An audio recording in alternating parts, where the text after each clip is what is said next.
السلام عليكم ورحمة الله وبركاته. الحمد لله رب العالمين والصلاة والسلام على سيد المرسلين وعلى آله وصحبه ومن استنى بسنته إلى يوم الدين. أما بعد. மரணத்திற்கு பின் மனித வாழ்க்கை அப்படிங்கிற தொடர் பயான்ல நேற்றைய தினத்துல மறுமை நாளின் பயங்கரங்கள் அப்படிங்கிற தலைப்புல நிறைய விஷயங்கள் பார்த்தோம். மறுமை நாள் அது யாரையும் தடுக்க முடியாது, அதை பொய்ப்பிக்க முடியாது. மறுமை நாளுடைய பெயர்கள் நிறைய விஷயங்கள் பார்த்தோம்.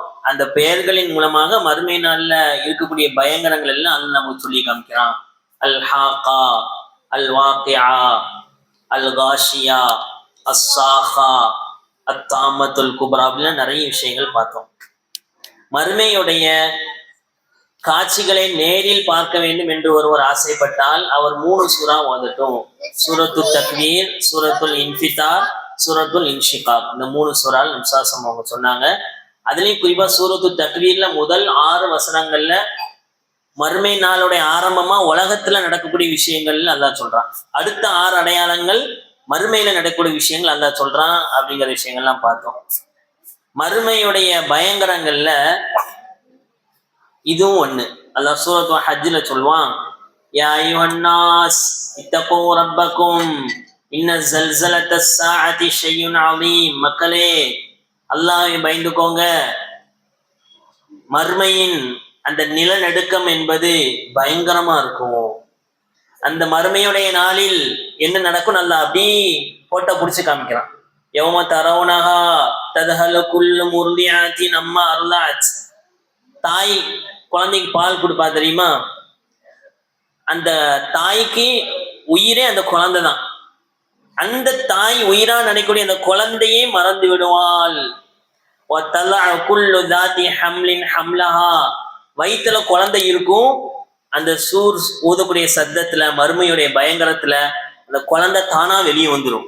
பயங்கரத்துல சுகாரா. மக்களே, நபியை நீங்க பாப்பீங்க, போதையில இருக்க மாதிரி பாப்பீங்க. அப்படியே போதையில இருக்க மாதிரி நீங்க உணர்வீர்கள், பார்ப்பீர்கள். ஒமா ஹும்பி சுகாரா, அவங்க போதையில் இல்ல. வலாக்கின்ன அதாப் அல்லாஹ் ஷதீத், அல்லாஹ்வுடைய வேதனை பயங்கரமா இருக்கும் அப்படின்னு அல்லாஹ் சொல்றான். இப்ப பாலூட்டக்கூடிய தாய் குழந்தைய மறந்துடுவா. வயிற்றுல குழந்தைய சுமந்து இருக்கிற ஒரு தாய் குழந்தைய பெற்றெடுத்துருவா பயங்கரத்துல. மக்கள் எல்லாம் போதையில இருப்பாங்க. அந்த நாள் எப்படிப்பட்டதுன்னா, யௌம யஜஅலுல் வில்தான ஷீபா. பயங்கரத்தின் காரணத்தினால் சின்ன குழந்தைக்கு கூட முடி வெள்ளையாயிரும். நரமுடி வர்றது நிறைய காரணம் இருக்கு. ஏஜ் ஆயிட்டுனா நரமுடி வரும். இன்னொன்னு என்னன்னா பயம். ரொம்ப அதிகமா ஒரு மனிதர் பயந்தார் அப்படின்னா அவருக்கு என்ன வந்துடும்? வெள்ளை முடி, நரமுடி வந்துடும். மறுமையுடைய அந்த நாளின் பயங்கரத்தினால சின்ன குழந்தை கூட முடி நரைச்சிரும், வெள்ளை முடி ஆயிரும் நல்லா சொல்றான். இந்த பயங்கரங்கள்ல முக்கியமான ஒரு விஷயம் என்னன்னா, சூரியன் அவன் தலைக்கு மேல கொண்டு வரப்படும். சொன்னாங்க, துதுன ஷம்ஸு யௌமல் கியாமா மினல் ஹல்க். படைப்புகளுக்கு மிக சமீபமாக சூரியன் கொண்டு வரப்படும். எது வரைக்கும்னா, 1 மைல் தூரம். 1 மைல்னா 1.5 கிலோமீட்டர். சூரியன் இங்க இருக்கும், நம்ம இங்க இருப்போம். எத்தனை கிலோமீட்டர் 2 பேருக்கு மத்தியில? 1.5 கிலோமீட்டர். மைல் அப்படின்னா MILE, மைல்.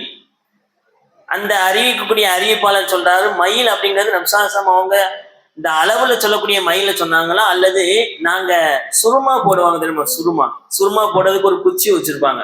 அந்த குச்சிக்கு அரபிலாம் மயிலுன்னு சொல்லுவாங்க. அந்த மயில நபி சொன்னாங்களா? அது சுருமா குச்சி எவ்வளவு பெருசா இருக்கும்? அவ்வளவுதான் இருக்கும். இந்த அளவுக்கு சூரியன் நெருக்கமா இருக்கும் நபி சொன்னாங்களா, அல்லது 1.5 கிலோமீட்டர் 1 மைல் தூரம் நபி சொன்னாங்களான்னு தெரியல. மயிலுங்கிற வார்த்தை நம்சாசம் பயன்படுத்தினாங்க. அந்த மறுமையுடைய நாளில் மக்கள் அவங்களுடைய அமலுக்கு தகுந்தாப்புல இருப்பாங்க. வேர்வையில் மூழ்கி இருப்பார்கள். நிறைய அமல் செஞ்சா வேர்வையில் இருக்க மாட்டாங்க. சூரியன் பக்கத்துல வந்தா என்ன ஆகும்? வேர்க்க ஆரம்பிச்சிடும். சில பேர் வேர்வையில் மூங்கி அவங்களுடைய கால் வரைக்கும் வேர்வை இருக்கும், சில பேருக்கு முட்டு வரைக்கும் இருக்கும், சில பேருக்கு நெஞ்சு வரைக்கும் இருக்கும், சில பேர் வேர்வையில் முங்கி விடுவார்கள். இன்னொரு ரிவாயத்துல வருது, மக்கள் எல்லோரும் 70 திராஅ, பூமிக்கு கீழே 70 முழம். 1 முழம்னா இவ்வளவு பெருசு, 1 முழம். இது மாதிரி 70 முழம் பூமியில இருந்து அவருக்கு வேர்வையில முங்கிட்டு இருப்பார். விசாசம் தான் கையால இப்படி வாயை காமிச்சாங்க, இதுவரைக்கும் வேர்வை இருக்கும், இதுவரைக்கும் வேர்வை இருக்கும்னு நபி சொன்னாங்க. அப்ப மறுமையுடைய இந்த கடுமையான சூட்டை தாங்குவதற்கு அதை விட்டு பாதுகாப்பு பெறுவதற்கு நபிசாசம் சில அமல்கள் சொன்னாங்க.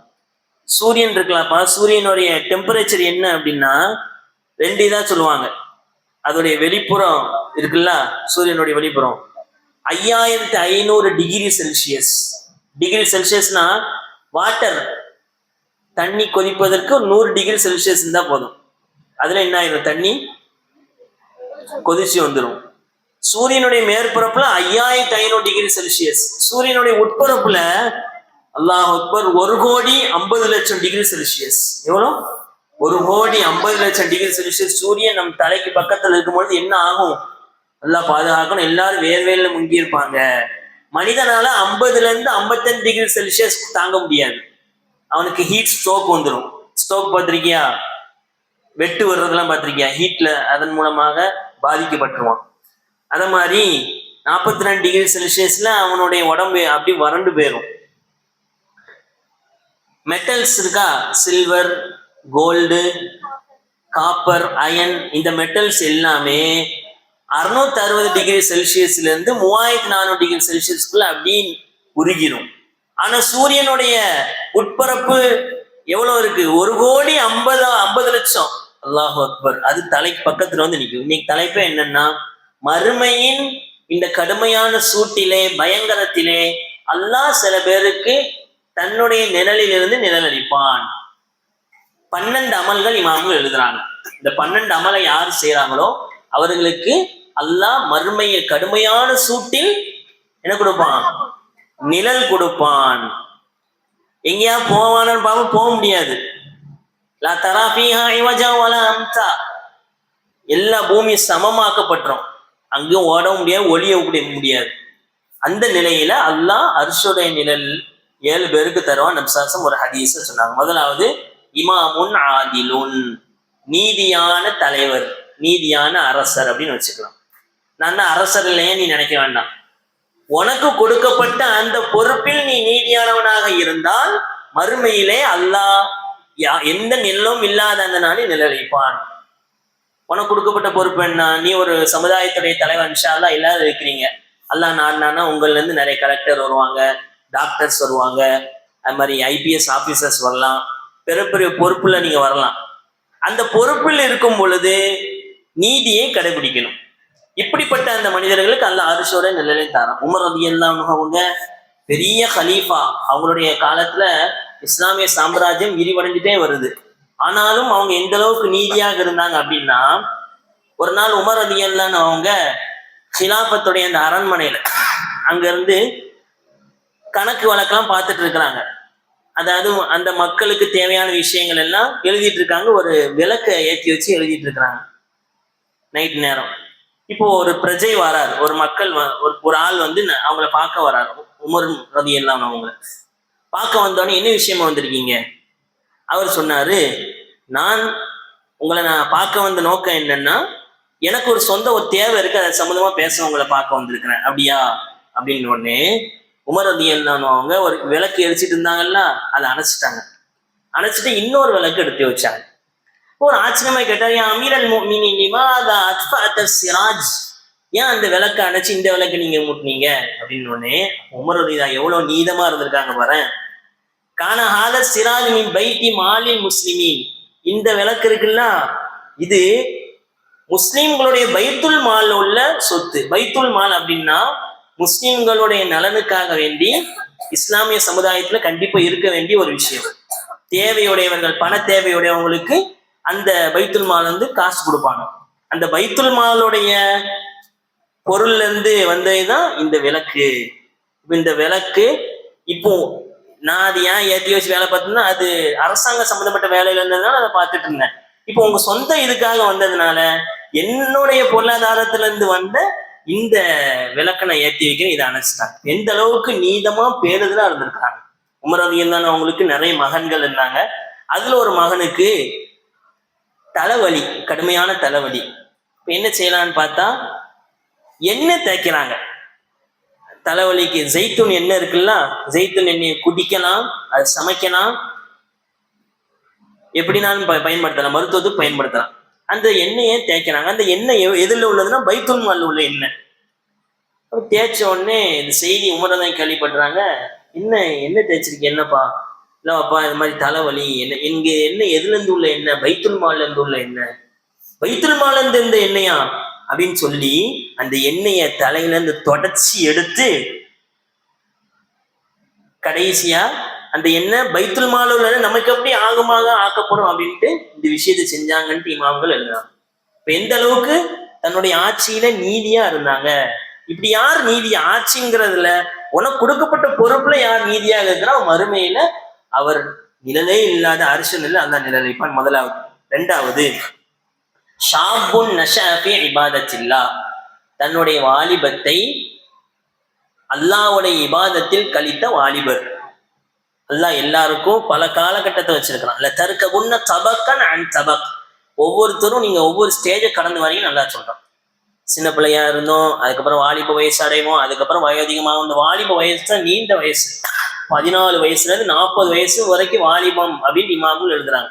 இந்த வாலிப வயசை அல்லாஹ்வை தொழுவதில், மதர்சால, அதே மாதிரி ஓதுவதில், திக்ர் செய்வதில் யார் ஈடுபடுத்துறாரோ அவர் நாளைக்கு மறுமையில அல்லாஹ்வுடைய அர்ஷின் நிழலை பெறுவார். ஆமீர் இப்னு அப்து கைஸ் ரஹ்மத்துல்லான்னு ஒரு இமாம் இருந்தாங்க. சின்ன வயசு தான், 19 வயசுல வஃபாத் ஆயிட்டாங்க. எத்தனை வயசு? 19 வயசுல வஃபாத் ஆயிட்டாங்க. ஆனால் மிகப்பெரிய ஆபி, தன்னுடைய இளம் வயது ஃபுல்லா அல்லாஹ்க்காக வேண்டி கழிச்சாங்க. எப்ப பார்த்தாலும் தொழுகையில இருப்பாங்க, எப்ப பார்த்தாலும் திக்ர்ல இருப்பாங்க, எப்ப பார்த்தாலும் துவால இருப்பாங்க. 19 வயசுல வஃபாத் ஆயிட்டாங்க. தன்னுடைய வாலிபத்தை ஃபுல்லா அல்லாஹ்வுக்காக வேண்டி அவங்க செலவழிச்சாங்க. அவங்க சொல்லுவாங்களாம், அல் அஜ்பு லிமன் யஅரிஃபுல் ஜன்னத வன்னார் கைஃப யனாமு. ஒரு மனுஷனை பார்த்தா ஆச்சரியமா இருக்கு. அந்த மனுஷன் எப்படிப்பட்டவன் தெரியுமா? சொர்க்கத்தை தெரிஞ்சு வச்சிருக்கிறான், நரகத்தை தெரிஞ்சு வச்சிருக்கான். இது எந்தையும் தெரிஞ்சு வச்சு தூங்கிட்டு இருக்கான் பத்தியா, இவனை பார்த்தா எனக்கு ஆச்சரியமா இருக்கு. இது சொர்க்கத்தை தெரிஞ்சவன் எப்படி அதை அடையாம தூங்க முடியும், நரகத்தை அறிந்தவன் எப்படி அதை விட்டு பாதுகாப்படாம தூங்க முடியும் அப்படின்னு தன்னுடைய வாலிபத்தை ஃபுல்லா இபாதத்திலே கழிச்சாங்க. ஒவ்வொரு நாள் காலையில் எந்திச்சு சொல்லுவாங்களாம், ஆதா யோமுன் ஜதீது பல அல்லாஹ் ஆகிற யோமின் உம்ரி, இது புதிய நாள், அல்லாஹ் எனக்கு கொடுத்த ஒரு பெரிய பரிசு, இது என்னுடைய வாழ்நாளின் கடைசி நாளாக இருக்கலாமே அப்படின்னு நினைச்சு அமல் செய்வாங்க. சுபஹான் அல்லாஹ். 19 வயசு வரைக்கும் தன்னுடைய எல்லா இபாதத் வாலிபத்தை அல்லாஹ்காண்டி செலவழிச்சாங்க. இப்ப யார் அல்லாஹ்வுக்காக வேண்டி தன் வாலிபத்தை செலவழிப்பாரோ அவருக்கு அல்லாஹ் நாளை நிழலே இல்லாத அரிசி நிழலில் என்ன கொடுப்பான்? நிழல் கொடுப்பான். மூணாவது அமல், பள்ளி வாசலோடு தன்னுடைய உள்ளத்தை தொடர்பு படுத்தல். ஹதீஸ்ல முஅல்லக்னு வருது. முஅல்லக்னா தொங்க விடுதல். அலக், ஒரு விஷயத்தை தொங்க விட்டுருப்போம்ல, இதுதான் தலீக், முஅல்லக்னு சொல்லுவாங்க. பள்ளிவாசலோடு எப்போதுமே தொடர்பு, அவர் உள்ளம் ஃபுல்லா பள்ளிவாசல் நோக்கி இருக்கும். சயீத் இப்னு முஸய்யிப் ரஹ்மத்துல்லாஹ் ஒரு பெரிய இமாம். அவங்க சொல்றாங்க, மா ஃபாத்தனிய ஸலாத்து ஃபில் மஸ்ஜித் 40 சனத்தன். எவ்வளவு பெரிய விஷயம் பாரு. 40 வருஷமா எனக்கு ஜமாத்து தப்புனதே கிடையாது. அல்லாஹு அக்பர். 40 வருஷமா நான் ஒரு வக்து தொழுவ கூட பிந்தி தொழுததே கிடையாது அப்படின்னு சொல்றாங்க. இன்னொரு ரிவாயத்துல அவரே சொல்றாங்க, மா சமிஅத்துல் அதான் இந்த 40 சனத்தன் இல்லா வான ஃபில் மஸ்ஜித். 40 வருஷமா பாங்கு சொல்லும் போது நான் பள்ளிவாசல் இருப்பேன் அப்படிங்கிறார். இன்னைக்கு நம்ம பாங்கு சொல்லி இகாமத் சொல்லி 2 ரக்காயத் முடிஞ்சோடனே போய் ஜாயின் பண்றோம். அல்லாஹ் பாதுகாக்கணும். பாங்கு சொல்லும் போதே பள்ளிவாசல 40 வருஷமா தொழுதுருக்கிறாங்க. இன்னொரு ரிவாயத்தில் இப்படி சொல்றாங்க, மா நலரது ஃபீ கஃபா ரஜுல். 40 வருஷமா எந்த மனிதனுடைய பெடரையே நான் பார்த்தது இல்ல தொழுகையில. அப்படின்னா என்ன அர்த்தம்? ஃபர்ஸ்ட் சஃப்ல இருந்து 40 வருஷமா தொழுதுருக்காங்க. சுப்ஹானல்லாஹ். அப்ப பள்ளியோட அவங்க எப்போதுமே தொடர்பா இருந்தாங்க. யார் ஒருவர் பள்ளியோட அதிகமா தொடர்பா இருக்கிறாரோ அவர் நாளை மறுமையில் அல்லாஹ்வுடைய அரிசின் நிழலை பெறுவார். நாலாவது, அல்லாஹ்வுக்காக வேண்டி சேர்ந்து அல்லாஹ்வுக்காக வேண்டி பிரியக்கூடிய 2 நண்பர்கள். அல்லாஹ்வுக்காக வேண்டி நேசிப்பாங்க, அல்லாஹ்வுக்காக வேண்டியே என்ன செய்வாங்க? தூக்கம் வருதானே? அல்லாஹ்வுக்காக வேண்டியே பிரிவார்கள். சரி, ரைட், சீக்கிரம் முடிச்சிடறேன். 5வது, ஒரு மனிதர், ஒரு பெண்மணி, அந்த பெண்மணி நல்ல அழகான பெண்மணி, நல்ல பரம்பரையோட பெண்மணி, நல்ல பொருளாதாரம் உள்ள பெண்மணி. இவரை தவறான செயலுக்காக அழைக்கிறாள். அவர் யாருக்கும் தெரியாது, அவர் தவறு செஞ்ச யாருக்கு இருந்தாலும் அல்லாஹ்வை பயந்து அந்த தவறை விட்டு தவந்து கொண்டார் என்றால் அவர் நாளை மறுமையிலே அல்லாஹ்வுடைய அரிசி நிழலை பெறுவார். யூசுப் அலைஹிஸ்ஸலாம் அவங்க அழகான பெண்மணி, அந்த அரசி கூப்பிட்டாங்க, போனாங்களா? ஹைத்தலக கால மஆதல்லாஹ், அல்லாஹ் பாதுகாக்கட்டும்னு சொல்லி விலகி இருந்தாங்க.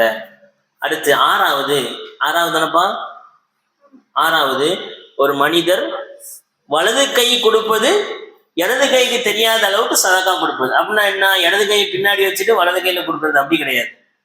ரகசியமான முறையில் சதக்கா கொடுப்பது. நப்சாசமுடைய பரம்பரையில வந்தவங்க ஒருத்தவங்க அலி இப்னு அல் ஹுசைன் ஜைனுல் ஆபிதீன் அப்படின்னு இவங்களை சொல்லுவாங்க. இவங்க பெரிய இமாம், ரொம்ப அதிகமா அல்லாஹ் வணங்கக்கூடியவங்க. இவர்களுடைய வேலை என்னன்னா, நைட்டு நேரம் வந்துட்டுனா ஒவ்வொரு வீடா ஊர்ல இருக்கக்கூடிய ஏழைகள் வீட்டுக்கெல்லாம் போய் வீட்டு வாசல்ல அந்த சாமான்லாம் வச்சுட்டு வந்துருவாங்க. அவங்களுக்கு தேவையான மல்லிகை ஜாமான் இதெல்லாம் வச்சுட்டு வந்துருவாங்க. இப்படி பல வருடங்கள் போகுது. ஒரு நாள் அவங்க வஃபாத் ஆயிட்டாங்க. மறுநாள் பார்த்தா ஊர் மக்கள் வாசல்ல என்ன இல்ல, சாப்பாடு இல்ல. அப்பந்தான் மக்களுக்கே தெரிஞ்சிச்சு யார் சாப்பாடு கொடுத்தா இவ்வளவு நாள். ஜெயினுல் ஆபிதீன் அப்படின்னு சொல்லக்கூடிய இமாம் தான் சாப்பாடு கொடுத்தாங்க. ஜனாசா குளிப்பாட்டமா பார்த்தா முதுகுல அடையாளங்கள், தான் கையாலேயும் மூடை தூக்கி மறைமுகமாக ரகசியமாக சதக்கா கொடுத்தாங்க. இப்படி யார் செய்யறாரோ அவருக்கு அல்லாஹ்வுடைய அர்ஷின் நிழல் இருக்கிறது. அடுத்து ஏழாவது, தனிமையில் அல்லாஹ்வோ அமர்ந்து அல்லாஹ்வை பத்தி சிந்திச்சு கண்ல இருந்து கண்ணீர் வடிப்பது. என்னைக்கா செஞ்சிருக்கோமா? தனிமையில உட்காந்து எதையும் சிந்திக்க கூடாது. யா அல்லாஹ், எனக்கு நீ எவ்வளவு நியமத்து கொடுத்துருக்கிற, நான் உனக்கு எவ்வளவு அநியாயம் செய்யறேன், பாவம் செய்யறேன், அல்லாஹ் நீ மன்னிச்சிரியா அல்லாஹ். அல்லாஹ்வுடைய நியமத்துகளை நினைச்சு நம்ம அல்லாஹ்வுக்கு எவ்வளவு நன்றி கிட்ட தரமா இருக்கிறோம் நினைச்சு யார் ஒருவர் அழுகிறாரோ அவர் அரிஷுடைய நிழல்ல இடம் பெறுவார். எத்தனாவது அமல் இது? ஏழாவது. முடிக்க போற. எட்டாவது, ஒருத்தர் கடன் கொடுத்திருக்கிறார். கடன் கொடுத்து அவர் திரும்பி கொடுக்கறதுக்கு அவர் கஷ்டப்படுறாரு. தெரியுது எவ்வளவு சம்பாதிச்சாலும் அவர் கையில காசு நிக்க மாட்டேங்குது. சரி ரைட், அல்ஹம்துலில்லாஹ், அந்த கடன் நீங்க வச்சுக்கோங்க பாய், நீங்க கொடுக்க தேவையில்லை அப்படின்னு சொல்றாருல, இவருக்கு அல்லாஹ் அர்ஷுடைய நிலை தருவான். சொன்னாங்க, மன் அல்லர முஅசிரன் அவ் வலஅலஹு அதல்லஹு அல்லாஹு யௌமல் கியாமா. யார் ஒருவர் கஷ்டப்படக்கூடிய மனிதருக்கு கடன் கொடுத்து அத கஷ்டப்படுறான்னு தெரியுது, அதை தள்ளுபடி பண்ணிட்டாரு அல்லது தவணையை நீட்டுகிறார் என்றால் அவருக்கு மறுமையில் அல்லாஹ் அர்ஷுடைய நிழலை தருவான். நம்சாசமாக சொன்னாங்க. எத்தனாவது? எட்டாவது. ஒன்பதாவது, அல்லாஹ்வுடைய பாதையில் பொருளாதார உதவி செய்வது. மனிதனுடைய வெற்றியை எதுலன்னா கஞ்சத்தனத்தை போக்குறதான். எல்லாத்தையும் மனுஷன் கொடுத்துருவான், ஆனா பொருளாதாரம் தான் சட்டப்பையில இருந்து எடுத்து கொடுக்க மாட்டான். துஹிப்பூனல் மால ஹுப்பன் ஜம்மா, துட்ட ரொம்ப நேசிக்கியப்பா அப்படின்னு அல்லாஹ் சொல்றான். அல்லது ஜமா மாலன் அத்ததா, எண்ணி எண்ணி எண்ணி எண்ணி பார்ப்பான், கொடுக்கவே மாட்டான். இப்படி யாரு அதை வெற்றி மனதை வெற்றி அடைஞ்சு கஞ்சத்தனத்தை வெற்றி அடைஞ்சு கொடுக்குறாரோ, யார் கஞ்சத்தனத்தை விட்டு பாதுகாக்கப்பட்டவர் அவர் வெற்றியாரன் அல்லாஹ் சொல்றான். அப்போ அல்லாஹ்வுடைய பாதையில பொருளாதாரத்தை செலவழிப்பவருக்கு அல்லாஹ் மறுமையில் நிழலே இல்லாத அந்த நாளிலே அரிசுடரை நிழலே தருவான். சொன்னாங்க, மன் ஆத முஜாஹிதன் ஃபீ சபீலில்லாஹ், அல்லாஹ்வுடைய பாதையில் ஒருத்தர் கிளம்புறாரு, போர் செய்வதற்கு கிளம்புறாரு, அவருக்கு ஒருத்தர் உதவி செய்யறார். அல்லது அவ் காரிமன் ஃபீ உஸ்ரதிஹி, கடன்ல மூழ்கி இருக்காரு, அதுக்கு ஒருத்தர் உதவி செய்யறார். அவ் முகாத்திபன் ஃபீ ரகபதிஹி, அல்லது ஒருத்தர் அடிமையா இருக்கிறார், அடிமையை விடுதலை செய்வதற்கு காசு கொடுக்கிறார் அப்படின்னா நாளை மறுமையில் அல்லாஹ்வுடைய அரிசின் நிழலை அவர் பெறுவார். உஸ்மான் ரலியல்லாஹு அன்ஹு அவங்க நிறைய செஞ்சிருக்கிறாங்க தீனுக்காக வேண்டி. ஒரு சின்ன சம்பவம் மட்டும் சொல்றேன்னு, கடைசி தபூக்குடைய யுத்தம், கடுமையான ஒரு நேரம். அந்த நிலையில நப்சாசம் அவங்க பொருளாதார உதவி கேட்கிறாங்க. உஸ்மான் ரலியல்லாஹு அன்ஹு அவங்க 300 ஒட்டகம், எத்தனை ஒட்டகம்? 300 ஒட்டகம், 50 குதிரை, 1000 தீனார் எல்லாத்தையும் கொடுத்துட்டாங்க. 1000 தீனார் எல்லாத்தையும் கொடுத்துட்டோன்னே நப்சாசம் சொன்னாங்க, துவா செஞ்சாங்க, மா லர்ர உஸ்மான் மா அமில பஅதல் யௌம், இதுக்கப்புறம் என்ன உஸ்மான் செஞ்சாலும் அல்லாஹ் மன்னிச்சிருவான். சில அமலுக்கு மட்டும்தான் அல்லாஹ் கபூல் செஞ்சிட்டான்னா அதுக்கப்புறம் என்ன செஞ்சாலும் அல்லாஹ் மன்னிச்சிருவான். அதுல ஒண்ணு சதகா. இப்படி அல்லாஹ்க்காக வேண்டி அல்லாஹ்வுடைய போர்ல உதவி செய்வதற்காக வேண்டிய செலவழிச்சதுனால இதுக்கப்புறம் அவர் என்ன பண்ணாலும் அல்லாஹ் மன்னிச்சுட்டான் அப்படின்ட்டு விசுவாசமாக சொன்னாங்க. அடுத்து 10வது, அல்லாஹ்வுக்காக வேண்டி நேசம் கொள்வது. ஏற்கனவே பார்த்ததுதான். ஒரு 2 பேர் அல்லாஹ்க்காக நேசம் கொண்டாருல, விசுவாசம் சொன்னாங்க, நாளைக்கு மறுமையில அல்லாஹ் கூப்பிடுவான், ஐனல் முத்தஹாப்பூன லி ஜலாலி, எனக்காக வேண்டி நேசம் வைத்தவர்கள் எங்கே? அப்படின்னு அல்லாஹ் கூப்பிடுவான். அல்லாஹ்க்காக வேண்டி நேசம். நம்மெல்லாம் என்ன உறவு, என் சொந்த உறவா? நம்மெல்லாம் எதுக்காக ஒன்று கூடி இருக்கோம்? அல்லாவுடைய யாரை நான் பெறணும், அல்லாவுடைய யாரை நீங்க பெறணும். அல்லாஹ்க்காக வேண்டி ஒன்று கூடி இருக்கிறோம். அல்லாஹ்வுக்காக வேண்டி ஒன்று கூடி அல்லாஹ்க்காக வேண்டி பிரிந்து செல்லக்கூடிய இந்த மக்கள் நாளை மறுமையில் அல்லாஹ் கேட்பான். அவர்களை நிழலே இல்லாத அரிசின் நிழலில் அல்லாஹ் அவர்கள் நிழல் அளிப்பான். இது 10வது. 11வது, குர்ஆனில் சூரத்துல் பக்ரா, சூரத்து ஆல இம்ரான் அதிகமா ஓதி வரக்கூடியவர். சொன்னாங்க, இஷ்ஃபஉல் குர்ஆன், இக்ரவுல் குர்ஆன் ஃபைன்னஹு யஅதி யௌமல் கியாமத்தி ஷஃபீஅன் லி அஸ்ஹாபிஹி. குர்ஆனை ஓதிடுவாங்க, நாளை மறுமையில குர்ஆன் அவர் ஓதியவருக்கு ஷஃபாஅத் செய்யும். அதுலேயும் குறிப்பாக இக்ரவு ஸஹராவைன், 2 ஒளி தரக்கூடிய சூறாவை ஓதுங்கள். ஒளி தரக்கூடிய சூறா என்ன? சூரத்துல் பக்ரா, சூரத்து ஆல இம்ரான். சூரத்து பக்ரால 286 வசனம் கிட்ட இருக்கு, ஆல இம்ரான்ல 200 வசனங்கள் இருக்கு. இதை யார் அதிகமா ஓதி வருவாரோ நப்சாகம் சொன்னாங்க, கன்னஹுமா கமாமதான் அவ் கன்னஹுமா கயாயதான் அவ் கன்னஹுமா தயிர் சாஃபுன். அது 2 பெரிய நிழலை போல் நாளைக்கு மறுமையில மனிதருக்கு நிழல் அளிக்கும். சூரத்துல் பக்ரா, சூரத்து ஆல இம்ரான் ஓதி வந்தால் அல்லாஹ்வுடைய அரிசின் நிழலை அவர் பெறுவார். கடைசியா 12வது, சதக்கா கொடுப்பது. ஏற்கனவே பார்த்ததுதான், தேவையுடையவர்களை பார்த்து பார்த்து சதக்கா கொடுப்பது. சொன்னாங்க, குல்லும்ரியின் ஃபீ தில்லி சதக்கத்தி. ஒவ்வொருத்தனும் தன் சதக்காவுடைய நிழல்ல இருப்பான். சதக்கான ஒண்ணும் இல்லை, நீ 1 ரூபா கொடுத்தாலும் என்னதான் அது? சதக்கா தான். நமக்கு எவ்வளவு காசு கிடைக்குதோ அதெல்லாம் சேர்த்து தேவையுடையவர்களுக்காக நம்ம செலவழிச்சோம்னா, எவ்வளவு செலவழிக்கமோ அவ்வளவு பெரிய நிழல் கிடைக்கும். ஒருத்தர் 1 ரூபா கொடுத்தாங்கன்னா இப்படி போன நிழல் இருக்கும். அவன் சேர்த்து வச்சு தேவையுடையவங்களுக்கு கொடுக்குறான், மாசாவுடைய தேவைக்காகவே செலவழிக்கிறான் அப்படின்னா எவ்வளவு செலவழிக்கிறான் அவ்வளவு பெரிய நிழல் நாளைக்கு மறுமையில் இருக்கிற. ஒரு வார்த்தையை சொல்லிட்டான், குல்லும்ரியின் ஃபீ தில்லி சதக்கத்தி. ஒவ்வொருத்தரும் அவன் சதக்காவுடைய நிலையில இருப்பான், எவ்வளவு கொடுப்பான் அவ்வளவு இருப்பான் நப்சாசம் சொன்னாங்க. அப்போ இந்த 12 அமல்களை யார் செய்வாரோ அவர் நாளை மறுமையிலே சூரியன் நெருக்கமாக இருக்கக்கூடிய அந்த நிலையிலே, வேர்வையில் மூழ்கி கொண்டிருக்கக்கூடிய அந்த நிலையிலே, மக்கள் எல்லாம் இந்த நிலையில இருக்கும் பொழுது அல்லாஹ் இவங்களுக்கு மட்டும் அரிசியுடைய நிழலை கொடுப்பான். அரிசினா நீ சும்மா நினைக்கணும், அரிசினா இந்த நாங்க 7 பேர் அமல் செஞ்சுட்டோம், இங்க 7 பேருக்கு இடம் கிடைக்குமா அப்படின்னு நினைக்கக்கூடாது. அரிசி மிக பிரம்மாண்டமா, வசிய குர்சியஹு ஸமாவாதி வல் அர்த். வானம் பூமியை விட அல்லாஹ்வுடைய குர்சி, அல்லாஹ்வுடைய அரிசி விசாலமானது. ஏற்கனவே சொல்லியிருக்கிறேன், 7வது வானத்தை அல்லாஹ்வுடைய அரிசி முன்னாடி எப்படி இருக்கும்? பெரிய பாலைவனத்துல ஒரு மோதிரத்தை போட்டா எந்த அளவு மண் இருக்குமோ மோதிரத்துக்குள்ள, அதுதான் 7 வானம். மிச்சம் அது எல்லா மண்ணும் என்னது? அல்லாஹ்வுடைய அரிசி. அவ்வளவு பெரிய அல்லாஹ்வுடைய அரிசி நிழல் பெறலாமா? இன்ஷா அல்லாஹ். இல்லாமல் அல்லாஹ் வறுமையுடைய பயங்கரங்களிலிருந்து நம் அனைவரையும் பாதுகாப்பானாக. மேலும் நிழலே இல்லாத அந்த மறுமை நாளில் அல்லாஹ்வுடைய நிழலாகிய அரிசியுடைய நிழலை பெறக்கூடிய மக்களாக, எதன் மூலமாக இந்த நிழல் கிடைக்குமோ அப்படிப்பட்ட அமல்களை செய்து அல்லாஹ்வுடைய பொருத்தத்தை பெற்ற மக்களாக அல்லாஹ் நம் அனைவரையும் ஆக்கியல் புரிவானாக. ஆமீன். வாஹிர் தஅவானா அல்ஹம்துலில்லாஹி ரப்பில் ஆலமீன். அஸ்ஸலாமு அலைக்கும் வரஹ்மத்துல்லாஹ்.